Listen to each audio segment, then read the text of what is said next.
EDN Tech YouTube channel रे तुम समस्त को पुणी थरे स्वागत। किछि दिन हला वीडियो आसी नथिला काहेकि ना हमरो ट्रेनिंग थिला। जेहेतु NEP 2020 आम ओडिसा रे वर्तमान एई एजुकेशन ईयर रु आरंभ होबाकू जाउछि, तेनु करी हमरो ट्रेनिंग रे मु शामिल हे जाइथिली, तेनु करी वीडियो करि पार नथिली। तबे आज रो वीडियो टॉपिक रे आमे +2 आर्ट्स स्ट्रीम रो पॉलिटिकल साइंस इलेक्टिव सब्जेक्ट रो भारतर संविधान ए पाठटी थिबा इंपोर्टेंट 3 मार्क प्रश्न एवं तार उत्तर आलोचना करिबा। तेणुक भिडियो को प्रथम शेष पर्यंत पूरा देख। चैनल रे नुआ आसीथिले प्लीज चैनल को सब्सक्राइब करो एवं अन्य मानव मध्य शेयर करो। तबे चलो आज रो वीडियो टॉपिक रे भारतीय संविधान दर्शन बा भारतीय संविधान पाठटी थिबा इंपोर्टेंट 3 मार्क क्वेश्चन एवं तार आंसर डिस्कशन करिबा। तेबे एक नंबर प्रश्नटी हला संविधान अर्थ बुझाओ। संविधान अर्थ बुझाओ पॉइंट पॉइंट करी यार उत्तर को हम डिस्कशन करिबा। तेबे प्रथम पॉइंट हला साधारणतः राष्ट्रर शासन परिचालना संबंधी मौलिक नीति और नियमर समाहार को संविधान कहा जाए। मन रखो पिला माने आगु शॉर्ट क्वेश्चन रे मध्ये तुम माने लिखि परिबो। संविधान काहाकू कहा जाए ना राष्ट्रर शासन परिचालना संबंधी मौलिक नीति और नियमर समाहार को संविधान कहा जाए। द्वितीय पॉइंट रे राष्ट्रर सुपरिचालना पई संविधान एक मौलिक आवश्यकता अटे। संविधान बिना शासन स्वेच्छाचारिता रे परिणत होइथाय। जदि कोनोसी राष्ट्रर संविधान नथिबो आर अर्थ तार नीति नियम जदि नागरिक माननकु दिया जाय नथिबो पालन करिया पई, तबे सेही नागरिक माने स्वेच्छाचारिता रे परिणत होई जिवे एवं निज देश बा राष्ट्रर अमानविक कार्यकलाप रे लिप्त रहिबे। तेणु करी राष्ट्रर सुपरिचालना पई एक मौलिक नीति नियम बा संविधान आवश्यकता होइथाय। जदि गुटे राष्ट्रर संविधान नथिबो तबे सेही शासनडा स्वेच्छाचारिता रे परिणत होइथाय। तापरे पॉइंट 3 रे संविधान साधारणतः लिखित किंबा अलिखित आकार रे देखा जाय। माने केम देश रे संविधान को लिखित आकार रे रखा जाय थाय एवं आउ केतो देश रे अलिखित आकार रे थाय। नीति नियम गुडी को केवल माने मन रखी आलोचना करूथांती। पॉइंट नंबर 4 रे राष्ट्रर शासन को समय उपयोगी करिवा पई संविधान को मध्य संशोधन करा जाय थाय। पॉइंट 5 रे ब्रिटिश संविधान पृथ्वीर पुरातन और प्रथम संविधान अटे। तापर आसला हमर प्रश्न नंबर 2 रे संविधान रो गुरुत्व वर्णना करो। माने गुटे राष्ट्र पई संविधान रो गुरुत्व कोन रहिछि, आवश्यकता कोन रहिछि वर्णना करो।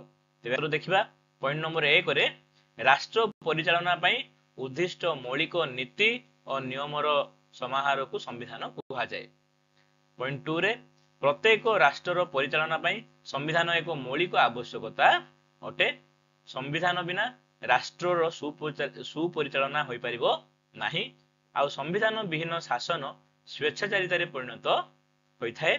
पॉइंट नंबर 3 रे प्रत्येक संघीय राष्ट्र रे संविधान लिखित आकार रे केंद्र और राज्य सरकार मध्य रे शासन आउ क्षमतार बंटन करिथाय।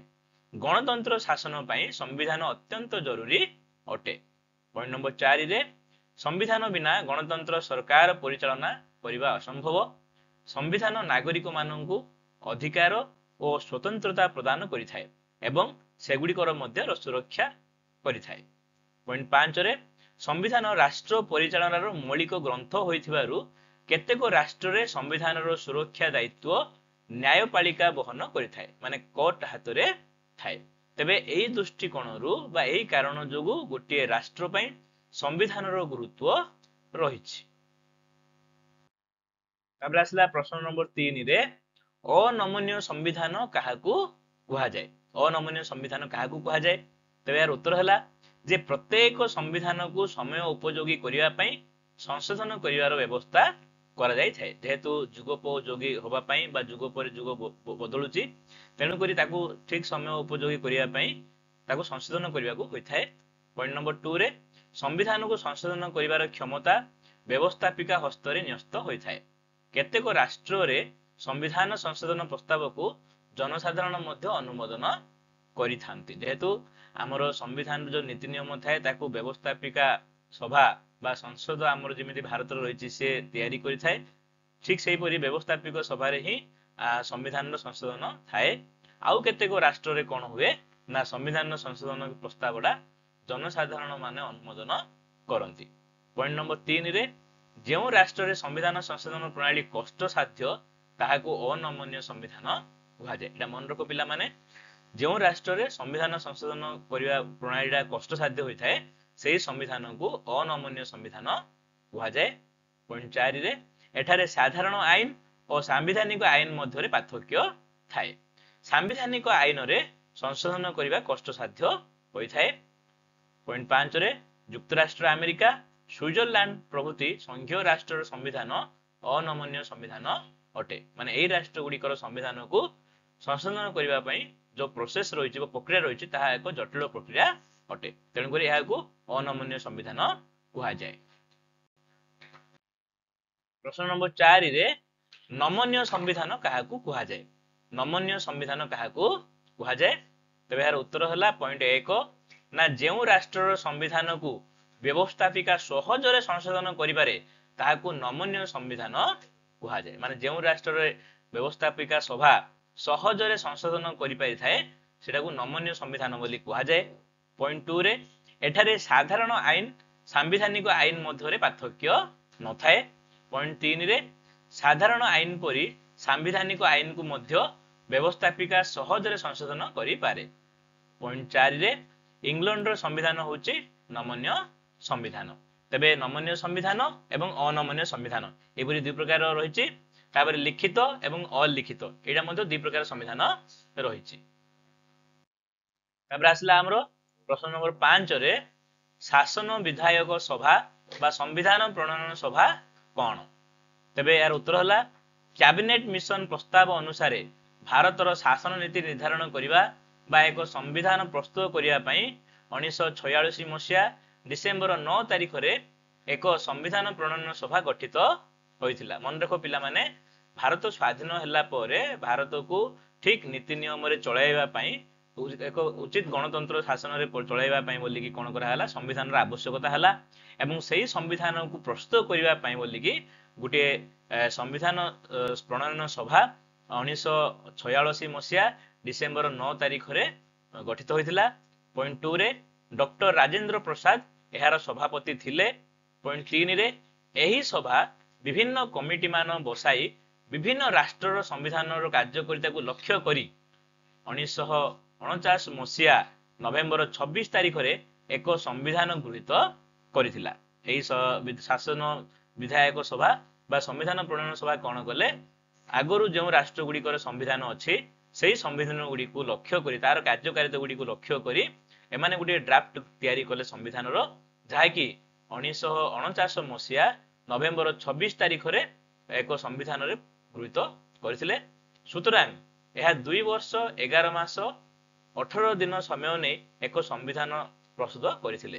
तेबे कार्यकारी केबे हेतिला ना 1950 मसीहा जनवरी 26 तारिख रे कार्यकारी होइथिला। तेणुकरी आमे जनवरी 26 तारिख को प्रति वर्ष साधारणतंत्र बा गणतंत्र दिवस रूपे पालन करिथाउ। तेबे ये थिला हमर संविधान प्रस्तुति सभा बा संविधान प्रणयन सभा। तापर आसला प्रश्न नंबर 6 रे संविधान प्रस्तावनार गुरुत्व वर्णना करो। संविधान प्रस्तावनार गुरुत्व वर्णना करो। तेबे जाहाको आमे प्रिएम्बुल मध्य कहि थाउ जोटा कि संविधानर आरंभ पृष्ठ रे थाए। जो बही आमे बाहर करिबा से बही रे केउ केउ चैप्टर अछि केउ पाठ गुडी को अछि ताहाको आमे सूचीपत्र रे देखि थाउ। ठीक सेही परी संविधान जेतोला आमे खोलिबा सेते बेले प्रथमे आमे कोन देखिबा ना तार प्रस्तावना देखिबा जाहाको इंग्रजी रे कहा जाय प्रिएम्बुल ऑफ कॉन्स्टिट्यूशन। तेबे संविधानर प्रस्तावनार काहेकि गुरुत्व रहिछि। तेबे यार उत्तर होला पॉइंट 1 जे प्रत्येक लिखित संविधान परी भारत संविधानर प्रारंभ रे एक प्रस्तावना रही अछि। पॉइंट 2 रे यह भारत संविधानर प्रणेता मानक उद्देश्य और आम संविधानर लक्ष्य और आदर्श संबंध रे सूचना प्रदान करिथाय। मन रख पिला माने जे जो प्रस्तावना रही संविधान प्रथम पृष्ठ ताकू कहीं रखा जायछि ना जो माने संविधान प्रणयन कले से मानकर उद्देश्य कौन थिला ता सहित आम संविधान लक्ष्य कौन आदर्श कौन से सब विषय सेठी लेखा जायछि। तापर पॉइंट नंबर 3 रे भारत सरकार प्रकार भेद बा राष्ट्र प्रकृति और संविधान प्रणयन दिन संबंध रे यह सूचना प्रदान करिथाय। यहाकू संविधानर चाबिकाठी बा आत्मा बोली मध्य कहा जाय। जदि आमे गुटे अर्थ रे कहिबा ତେବେ ଜାତକ ବୋଲି ମଧ୍ୟ କୁହାଯାଏ। ହରସ୍କୋପ ଯେମିତି ଜଣଙ୍କର ଜାତକ ଦେଖିଲେ ଆମେ ସବୁ କିଛି ତା ବିଷୟରେ ଜାଣିପାରିବା, ଠିକ ସେହିପରି ସମ୍ବିଧାନର ଯୋଉ ପ୍ରସ୍ତାବନା ରହିଛି ବା ପ୍ରିଏମ୍ବୁଲ ରହିଛି ତାକୁ ଯଦି ଆମେ ଭଲ ଭାବରେ ପଢିପାରିବା ତାହେଲେ ଆମେ ଜାଣିପାରିବା ଯେ ସେଇ ସମ୍ବିଧାନ କେବେ ଗୃହୀତ ହୋଇଥିଲା ଏବଂ କେଉଁ ଲକ୍ଷ୍ୟ ଆଦର୍ଶ ନେଇ ତାହା ପରିଚାଳିତ ହେଉଅଛି। ତାପରେ 4 ନମ୍ବର ପଏଣ୍ଟରେ ପ୍ରସ୍ତାବନା ଏକ ଦର୍ପଣ ଯେଉଁଥିରେ ରାଷ୍ଟ୍ରର ବାସ୍ତବ ପ୍ରତିବିମ୍ବ ପ୍ରତିଫଳିତ ହୋଇଥାଏ। ଏହା ଏକ ମାପକାଠି ଯାହା ଦ୍ୱାରା ସମ୍ବିଧାନର ଗୁରୁତ୍ୱ ମଧ୍ୟ ମପା ଯାଇଥାଏ। ତେଣୁକରି ପ୍ରତ୍ୟେକ ସମ୍ବିଧାନର ଆରମ୍ଭରୁ ଗୋଟିଏ ପ୍ରିଏମ୍ବୁଲ ଥାଏ, ଠିକ ସେହିପରି ଭାରତୀୟ ସମ୍ବିଧାନର ମଧ୍ୟ ଆରମ୍ଭରୁ ପ୍ରିଏମ୍ବୁଲ ରଖାଯାଇଛି, ପ୍ରସ୍ତାବନା ରଖାଯାଇଛି। ସେ ପ୍ରସ୍ତାବନା ଯଦି ଆମେ ପଢିବା ତାହେଲେ ଆମ ଭାରତର ସମ୍ବିଧାନର ଲକ୍ଷ୍ୟ ଆଦର୍ଶ ଆଉ ଆମ ରାଷ୍ଟ୍ରର ପ୍ରକୃତି କଣ ଆମେ ଜାଣିପାରିବା। ତେବେ ଇଏ ଥିଲା ସମ୍ବିଧାନରେ ଥିବା ପ୍ରସ୍ତାବନାର ଗୁରୁତ୍ୱ। ତାପରେ ରହିଲା ପ୍ରଶ୍ନ ନମ୍ବର 7ରେ ଭାରତକୁ ସାର୍ବଭୌମ୍ୟ ରାଷ୍ଟ୍ର କାହିଁକି କୁହାଯାଏ? ଭାରତକୁ ସାର୍ବଭୌମ୍ୟ ରାଷ୍ଟ୍ର କାହିଁକି କୁହାଯାଏ? ତେବେ ଏହାର ଉତ୍ତର ହେଲା ପଏଣ୍ଟ 1 ଯେ ପ୍ରସ୍ତାବନା ଅନୁସାରେ ଭାରତ ଏକ ସାର୍ବଭୌମ୍ୟ ରାଷ୍ଟ୍ର କାରଣ ଏହା ଆନ୍ତଃ କ୍ଷେତ୍ରରେ ସର୍ବୋଚ୍ଚ ଓ ବହି କ୍ଷେତ୍ରରେ ସ୍ୱାଧୀନ ଭାବେ କାର୍ଯ୍ୟ କରିଥାଏ। ମାନେ ବାହାର ଦେଶ ମାନଙ୍କରେ ସର୍ବୋଚ୍ଚ କ୍ଷମତା ପ୍ରତିପାଦନ କରିଥାଏ ଏବଂ ବହି କ୍ଷେତ୍ରରେ ବୋଲେ ନିଜ ଦେଶ ଭିତରେ ସ୍ୱାଧୀନ ଭାବେ କାର୍ଯ୍ୟ କରିଥାଏ। ତାପରେ ପଏଣ୍ଟ 2ରେ ଭାରତର ସଂସଦରେ ପ୍ରଣୀତ ଆଇନକୁ ଭାରତର ପ୍ରତ୍ୟେକ ବ୍ୟକ୍ତି ଓ ଅନୁଷ୍ଠାନ ପାଳନ କରିବାକୁ ବାଧ୍ୟ ଅଟନ୍ତି। ପଏଣ୍ଟ 3ରେ ସେହିପରି ଭାରତ ମଧ୍ୟ ସ୍ୱାଧୀନ ଭାବରେ ତାର ବୈଦେଶିକ ନୀତି ନିର୍ଦ୍ଧାରଣ କରିଥାଏ। ଆଉ ଏହି ସାର୍ବଭୌମ୍ୟ ବା ସଭରେନିଟି ଉପାଦାନ ଦ୍ୱାରା ରାଷ୍ଟ୍ର ନିଜ ଇଚ୍ଛା ଅନୁସାରେ ଯୁଦ୍ଧ ଘୋଷଣା କରିପାରିବ ଏବଂ ରାଜିନାମା ମଧ୍ୟ ସ୍ୱାକ୍ଷର କରିପାରିବ। ଯେହେତୁ ଭାରତର ଏହି ସଭରେନିଟି ବା ସାର୍ବଭୌମ୍ୟ କ୍ଷମତା ଅଛି ତେଣୁ ଭାରତକୁ ଏକ ସାର୍ବଭୌମ୍ୟ ରାଷ୍ଟ୍ର ବୋଲି କୁହାଯାଏ। ପ୍ରଶ୍ନ ନମ୍ବର 8ରେ ଭାରତକୁ ଧର୍ମନିରପେକ୍ଷ ରାଷ୍ଟ୍ର କାହିଁକି କୁହାଯାଏ? ପିଲାମାନେ ଭିଡିଓଟିକୁ ଲାଇକ୍ କର, ଯଦି କୌଣସି ଡାଉଟ୍ ରୁହେ କମେଣ୍ଟ କରି ଜଣାଅ। ଭାରତକୁ ଧର୍ମନିରପେକ୍ଷ ରାଷ୍ଟ୍ର କାହିଁକି କୁହାଯାଏ? ତେବେ ଏହାର ଉତ୍ତର ହେଲା ପଏଣ୍ଟ 1ରେ ଯେଉଁ ରାଷ୍ଟ୍ରର କୌଣସି ନିର୍ଦ୍ଦିଷ୍ଟ ରାଷ୍ଟ୍ରୀୟ ଧର୍ମ ନାହିଁ ବା ରାଷ୍ଟ୍ର ଧର୍ମ କ୍ଷେତ୍ରରେ ସମ୍ପୂର୍ଣ୍ଣ ନିରପେକ୍ଷତା ଅବଲମ୍ବନ କରିଥାଏ ତାହାକୁ ଧର୍ମନିରପେକ୍ଷ ରାଷ୍ଟ୍ର କୁହାଯାଏ। ଏଇଟା ସର୍ଟ କ୍ୱେଶ୍ଚନରେ ମଧ୍ୟ ଆସିପାରେ ଯେ ଯେଉଁ ରାଷ୍ଟ୍ରର କୌଣସି ନିର୍ଦ୍ଦିଷ୍ଟ ରାଷ୍ଟ୍ରୀୟ ଧର୍ମ ନଥିବ ଏବଂ କୌଣସି ରାଷ୍ଟ୍ର ଧର୍ମ କ୍ଷେତ୍ରରେ ସମ୍ପୂର୍ଣ୍ଣ ନିରପେକ୍ଷ, ଏହି ଧର୍ମକୁ ସେ ପ୍ରତିପାଳନ କରୁଥିବ, ଏହି ଧର୍ମକୁ ଗୁରୁତ୍ୱ ଦଉଥିବ, ଏମିତି ଯଦି ନଥିବ ତାହେଲେ ତାକୁ ଧର୍ମନିରପେକ୍ଷ ରାଷ୍ଟ୍ର ବୋଲି କୁହାଯାଏ। ତାପରେ ପଏଣ୍ଟ ନମ୍ବର 2ରେ ସମ୍ବିଧାନ ପ୍ରସ୍ତାବନା ଅନୁସାରେ ଭାରତ ଏକ ଧର୍ମନିରପେକ୍ଷ ରାଷ୍ଟ୍ର। ଭାରତରେ କୌଣସି ରାଷ୍ଟ୍ରୀୟ ଧର୍ମ ନାହିଁ କିମ୍ବା ରାଷ୍ଟ୍ର ବା ଭାରତ କୌଣସି ଧର୍ମର ପୃଷ୍ଠପୋଷକତା କରେ ନାହିଁ। ମାନେ ଏଇ ଧର୍ମ ହିଁ ମୁଖ୍ୟ ବୋଲି ଆମେ ଭାରତ କୁହେ ନାହିଁ, ସବୁ ଧର୍ମକୁ ସମାନ ଦୃଷ୍ଟିରେ ଦେଖିଥାଏ। ପଏଣ୍ଟ 3ରେ ପ୍ରତ୍ୟେକ ଭାରତୀୟ ଯେକୌଣସି ଧର୍ମର ପ୍ରଚାର ଓ ପ୍ରସାର କରିପାରିବେ। ଧର୍ମକୁ ଭିତ୍ତି କରି ଭାରତୀୟ ମାନଙ୍କ ମଧ୍ୟରେ କୌଣସି ମତଭେଦ ରହିବ ନାହିଁ। ପ୍ରତ୍ୟେକ ଧର୍ମୀୟ ସମ୍ପ୍ରଦାୟ ନିଜ ନିଜ ଧର୍ମ ଅନୁଷ୍ଠାନ ମଧ୍ୟ ପ୍ରତିଷ୍ଠା ଓ ପରିଚାଳନା କରିପାରିବେ। ତେଣୁ ଭାରତକୁ ଏକ ଧର୍ମନିରପେକ୍ଷ ରାଷ୍ଟ୍ର ବୋଲି କହିବା। ତାପରେ ଆସିଲା ଆମର ପ୍ରଶ୍ନ ନମ୍ବର 9ରେ ଭାରତକୁ ଗଣତାନ୍ତ୍ରିକ ରାଷ୍ଟ୍ର କାହିଁକି କୁହାଯାଏ? ଭାରତକୁ ଗଣତାନ୍ତ୍ରିକ ରାଷ୍ଟ୍ର କାହିଁକି କୁହାଯାଏ? ତେବେ ଏହାର ଉତ୍ତର ହେଲା ପଏଣ୍ଟ 1 ଯେ ଭାରତ ପୃଥିବୀର ସର୍ବବୃହତ୍ତମ ଗଣତାନ୍ତ୍ରିକ ରାଷ୍ଟ୍ର ଅଟେ। ଭାରତର ରାଷ୍ଟ୍ରପତିଙ୍କ ଠାରୁ ଆରମ୍ଭ କରି ଗ୍ରାମ ପଞ୍ଚାୟତର ୱାର୍ଡ ମେମ୍ବର ପର୍ଯ୍ୟନ୍ତ ସମସ୍ତ ସଭ୍ୟମାନେ ନିର୍ବାଚିତ ହୋଇଥାନ୍ତି। ପ୍ରତ୍ୟେକ ଟର୍ମ ଥାଏ, ପ୍ରତି ନିର୍ଦ୍ଦିଷ୍ଟ ବର୍ଷରେ ଭାରତର ରାଷ୍ଟ୍ରପତି ଠାରୁ ଆରମ୍ଭ କରି ଗ୍ରାମ ପଞ୍ଚାୟତର ୱାର୍ଡ ମେମ୍ବର ମାନେ ଲୋକମାନଙ୍କ ଦ୍ୱାରା ଭୋଟ ମାଧ୍ୟମରେ ନିର୍ବାଚିତ ହୋଇଥାନ୍ତି। ତାପରେ ପ୍ରଶ୍ନ ପଏଣ୍ଟ 2ରେ ଏଠାରେ ସାର୍ବଜନୀନ ସାବାଳକ ଭୋଟ ପ୍ରଥା ପ୍ରଚଳିତ। ମାନେ କଣ ସାର୍ବଜନୀନ ସାବାଳକ ଭୋଟ ପ୍ରଥା କହିଲେ କଣ ବୁଝିବା ନା 18 ବର୍ଷରୁ ଉର୍ଦ୍ଧ୍ୱ ପ୍ରତ୍ୟେକ ନାଗରିକ ଜାତି ଧର୍ମ ବର୍ଣ୍ଣ ଭାଷା ଓ ଲିଙ୍ଗ ନିର୍ବିଶେଷରେ ଭୋଟ ଦେବେ ଏବଂ ଭୋଟ ଦେଇକି ନିଜ ପ୍ରତିନିଧିକୁ ବାଛିବେ। ତେଣୁକରି ଏହାକୁ ସାର୍ବଜନୀନ ସାବାଳକ ଭୋଟ ପ୍ରଥା ବୋଲି କୁହାଯାଏ। ଏଠାରେ ଆଉ ରାଜା ମାନଙ୍କର ଶାସନ ନାହିଁ ଯେ ଜଣେ ରାଜା ଏବେ ଶାସନ କରୁଛି ତାର ମୃତ୍ୟୁ ହେଲେ ତା ପୁଅ ଆଉ ଥରେ ରାଜା ହେବ, ଏମିତି ନାହିଁ। ଯେ ଭାରତର ରାଷ୍ଟ୍ରପତି ଠାରୁ ଆରମ୍ଭ କରି ୱାର୍ଡ ମେମ୍ବରର ସମସ୍ତ ସଭ୍ୟମାନେ ନିର୍ବାଚିତ ହୋଇଥାନ୍ତି। ତେଣୁକରି ଏଟାକୁ ଗଣତାନ୍ତ୍ରିକ ରାଷ୍ଟ୍ର ବୋଲି କୁହାଯାଏ। ପଏଣ୍ଟ 3 ଯେ ଭାରତରେ ନିର୍ବାଚନ ପରିଚାଳନା ପାଇଁ ଏକ ନିର୍ବାଚନ ଆୟୋଗ ରହିଅଛି, ତେଣୁ ଭାରତକୁ ଗଣତାନ୍ତ୍ରିକ ରାଷ୍ଟ୍ର କୁହାଯାଏ। ମନେ ରଖ ପିଲାମାନେ ଯେ ଭାରତରେ ରାଷ୍ଟ୍ରପତି ଠାରୁ ଆରମ୍ଭ କରି ଗ୍ରାମ ପଞ୍ଚାୟତ ୱାର୍ଡ ମେମ୍ବର ପର୍ଯ୍ୟନ୍ତ ସମସ୍ତ ସଭ୍ୟମାନେ ଭୋଟର ମାନଙ୍କ ଦ୍ୱାରା ନିର୍ବାଚିତ ହୋଇଥାନ୍ତି କୌଣସି ନିର୍ଦ୍ଦିଷ୍ଟ ବୟସ ପାଇଁ। ତେଣୁକରି ଭାରତକୁ ଏକ ଗଣତାନ୍ତ୍ରିକ ରାଷ୍ଟ୍ର କୁହାଯାଏ। ତାପରେ ଆସିଲା ପ୍ରଶ୍ନ ନମ୍ବର 10ରେ ଭାରତକୁ ସାଧାରଣତନ୍ତ୍ର ରାଷ୍ଟ୍ର କାହିଁକି କୁହାଯାଏ? ଭାରତକୁ ସାଧାରଣତନ୍ତ୍ର ରାଷ୍ଟ୍ର କାହିଁକି କୁହାଯାଏ? ତେବେ ଏହାର ଉତ୍ତର ହେଲା पॉइंट 1 रे जो राष्ट्र मुख्य जनसाधारण भोट द्वारा प्रत्यक्ष बा परोक्ष भाव में निर्वाचित होता साधारणतंत्र राष्ट्र कहुए। राष्ट्र मुख्य आम राष्ट्रपति से जनसाधारण द्वारा प्रत्यक्ष बा सीधासलख भाव हूँ बा परोक्ष भाव हूँ प्रति 5 वर्ष थर निर्वाचित होता। तेणुक भारत को एक साधारणतंत्र राष्ट्र कहुए। पॉइंट 2 रे भारत राष्ट्र मुख्य राष्ट्रपति परोक्ष भाव 5 वर्ष निर्वाचित होइथिबारु भारत को साधारणतंत्र राष्ट्र कहुए। पॉइंट 3 रे भारत में कौन व्यक्ति वंशानुक्रमिक भाव राष्ट्रपति हो पारिबो नाही, माने एबे जने राष्ट्रपति अछंती तांकर मृत्यु होला परे तार पुओ जने राष्ट्रपति हिजो एमिति होई पारिबो नाही। जने राष्ट्रपति 5 वर्ष कार्यकलाप पूरी गला परे बा मृत्यु परे बा महा अभियोग प्रस्ताव जदि आसे ताहाले से ता बदल रे आउ जने भोटर पे आसीबो ताकू लोक माने कोन करिवे परोक्ष भाव में निर्वाचन करिवे। तेणु भारत को एक साधारणतंत्र राष्ट्र बोली कहुए। आसला प्रश्न नंबर 11 रे भारतीय संविधान नमनीय और अनमनीयर एक समन्वय किपरि बुझाओ। भारतीय संविधान उभय नमनीय आउ अनमनीय संविधान एक समन्वय अटे किभଳି बुझाओ। तेबार उत्तर है पॉइंट 1 जे संविधान 368 धारा रे संविधान संशोधन प्रणाली वर्णित होइछि। पॉइंट 2 रे एही धारा अनुसार संविधान केतेक अंश केवल संसदर उभय गृह रे जो लोकसभा राज्यसभा रही से उभय गृह रे एकक संख्या गरिष्ठता द्वारा संशोधित होता है। पॉइंट 3 संविधान अन्य केतेक अंश अच्छी जहाँकि संसदर उभय गृह रे 2/3 संख्या गरिष्ठता द्वारा गृहीत होगा आवश्यक। माने संविधान केतेक अंश अच्छी जहाँ को 1/3 लोक जदि समर्थन देवे तेबे सेटा संशोधन हो पारिबो। आउ केतेक पार्ट अच्छी जोटा कि 2/3 लोक संख्या गरिष्ठता जदि हाँ कहे आम निर्वाचित प्रतिनिधि माने तेबे सेटा संशोधन हम। पॉइंट 4 रे संविधान संघीय लक्षण राष्ट्रपति सुप्रीमकोर्ट और हाईकोर्ट गठन और कार्यावली इत्यादि संशोधन प्रस्ताव संसदर उभय गृह रे 2/3 अंश बा 2/3 अंश संख्या गरिष्ठता और अर्धाधिक राज्यर विधानमंडल द्वारा गृहीत होगा उचित। आ यही प्रणाली कष्टसाध्य बा जटिल अटे।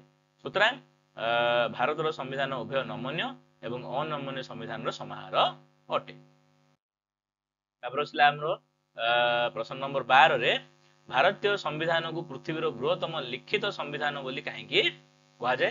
भारतीय संविधान को पृथ्वीर लिखित संविधान बोली कहीं कहुए। तेबार उत्तर है पॉइंट 1 जे भारतीय संविधान पृथ्वीर बृहत्तम लिखित संविधान अटे। भारत संविधान कार्यकारी हेला बेले एहार 395 धारा और 8टी अनुसूचित रही एवं समग्र संविधान को 22 भाग में विभक्त करा जायथिला।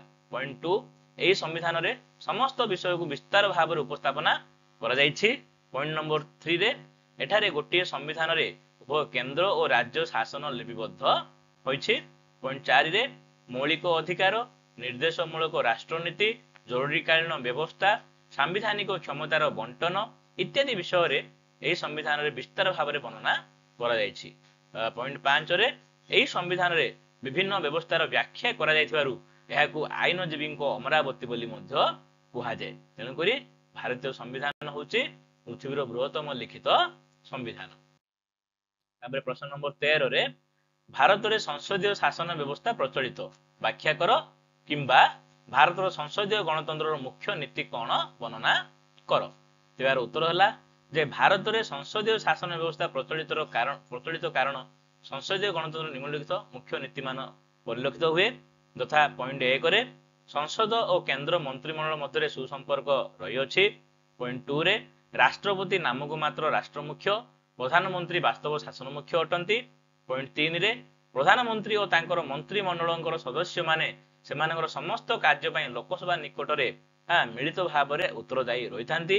पॉइंट 4 रे मंत्री मान मध्य राजनैतिक सामंजस्यता रही थाए एवं पॉइंट 5 रे प्रधानमंत्री नेतृत्व में मंत्रिमंडल परिचालित हुए। तेणुक भारत रे संसदीय शासन व्यवस्था प्रचलित बोली कहुए बा गणतंत्र शासन व्यवस्था प्रचलित बोली कहुए। तापर 14 प्रश्न नंबर 14 होची जे लिखित संविधान और अलिखित संविधान मध्य पार्थक्य दर्शाओ। लिखित संविधान और अलिखित संविधान मध्य पार्थक्य दर्शाओ। तो यार उत्तर है पॉइंट 1 जे लिखित संविधान एक पुस्तक रे लिखित और प्रकाशित होता है किंतु अलिखित संविधान रे कौन सी लिखित पुस्तक न थाए। पॉइंट 2 रे लिखित संविधान गुड़िक नमनीय किंतु अलिखित संविधान अनमनीय अटे। पॉइंट 3 रे लिखित संविधान गुड़िक प्रणीत और गृहीत होता है किंतु अलिखित संविधान गुड़िक प्रणीत नुहे। तापर पॉइंट 4 रे लिखित संविधान रे प्राधान्य कम थाए किंतु अलिखित संविधान प्रथार प्राधान्य अधिक थाए। प्रथा जहाँकि आगुरी रही अछि परंपरा जेहेतु अलिखित संविधान गुड़िक प्रथा और परंपरार अधिक प्राधान्य थाए किंतु लिखित संविधान रे प्रथार प्राधान्य कम थाए। तापर पॉइंट 5 रे लिखित संविधान संघीय राष्ट्र पई उपयुक्त किंतु अन्य पक्ष रे अलिखित संविधान संघीय राष्ट्र पई उपयुक्त नुहे। जो राष्ट्र गुड़िक संघ माने कोन केतोटी राज्यगर समाहार को नेगिरी गुटिए राष्ट्र बा देश तैयारी होता है संघीय राष्ट्र बोली हुआ जाए। एवं संघीय राष्ट्र रे केंद्र और राज्य सरकार मध्य कौन होता है शासन बा क्षमतार बंटन होता है संघीय राष्ट्र हुआ जाए। तबे संघीय राष्ट्र में गोटे लिखित संविधान अधिक जरूरी होता है। तबे ये थिला लिखित और अलिखित संविधान मध्य पार्थक्य। तापर आसला पॉइंट प्रश्न नंबर 15। प्रश्न नंबर 15 होची नमनीय और अनमनीय संविधान मध्य पार्थक्य दर्शाओ। तबे यार उत्तर है पॉइंट 1 रे नमनीय संविधान संशोधन प्रणाली सहज और सरल किंतु अनमनीय संविधान संशोधन प्रणाली कष्टसाध्य अटे। पॉइंट 2 रे नमनीय संविधान रे साधारण आईन और सांविधानिक आईन मध्य पार्थक्य न थाए किंतु अनमनीय संविधान रे साधारण आईन और सांविधानिक आईन मध्य पार्थक्य रही थाए। पॉइंट नंबर 3 रे नमनीय संविधान समाज परिवर्तन को ताल दे गति बा ताल दे कार्य करि थाए किंतु अनमनीय संविधान ता करि पारे नाही। पॉइंट नंबर 4 रे नमनीय संविधान संघीय राष्ट्र पई अनुपयुक्त किंतु अनमनीय संविधान संघीय राष्ट्र पई उपयुक्त अटे। तबे ये थिला नमनीय और अनमनीय संविधान मध्य पार्थक्य। तबे समस्त को धन्यवाद वर्तमान पर्यंत भिडियोटी देखिबारु। आशा करे एई जो 15टी 3 मार्क प्रश्न उत्तर आलोचना कले भारतीय संविधान दर्शन पाठटीर तुमर परीक्षा उपयोगी हे पारिबो। तबे भिडियोटी को पूरा देखिबारु बहुत बहुत धन्यवाद। Wish you all the best. Thank you to all.